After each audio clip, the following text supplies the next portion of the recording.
Alright mga katoms, wash out tayo sa ating marination ngayon. Dapat meron tayong 525 pieces of chicken, but since kulang ang ating mga ingredients, so inunti-unti natin siya ng marinate. Ayan ang ating mga nalinis ng mga manok, meron pa dito, at meron pa tayo sa ref. At itong mga tatlong Mexicano na itong nakapula, taga-India, yung chef nila taga-Mexico yan, itong naka-blue naman taga-Africa yan.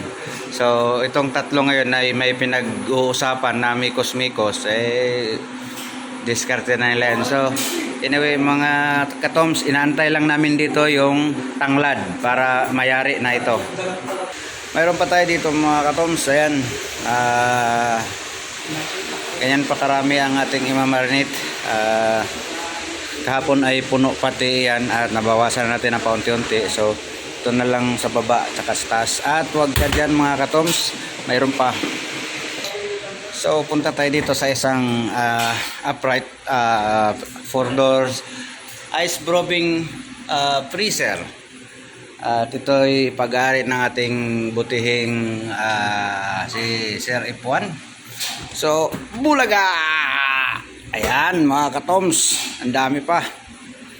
So, lahat po yan ay for marinate. Inaantay lang natin si Sir Jason na makapag-purchase ng ating mga ingredients para mayari ang ating marination. So, ito namang mga chicken oil is we use this for basting sauce. Ang kulang naman ngayon ay ang galon-galon na tuyo. And sunod naman ay ang ating inaantay na delivery ng 10 truck na asukal.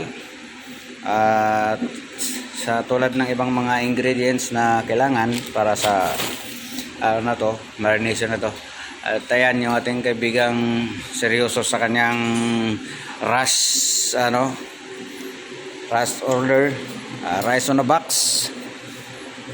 Mayroon tayong mga bisita galing sa ibang, saan galing yun chef?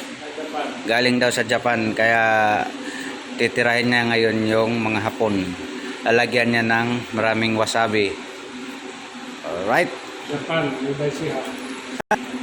ayan mga katoms, kumulo na ang ating mikos-mikos rice para sa mga bisita daw niyang galing sa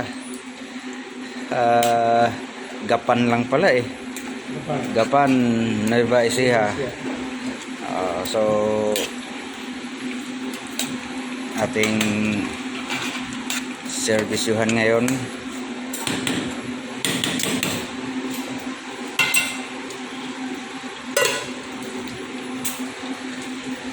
At ito naman ang ating isang batch ng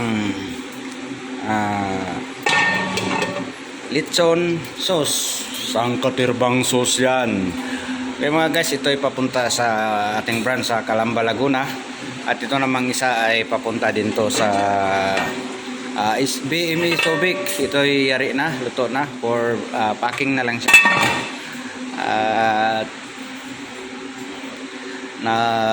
we are stage on production ngayon dahil delay ang ating supply, so naghahabol tayo para sa mikos-mikos. Let's go. Anyway, ang atin palang mga deserve ngayon ay sisig.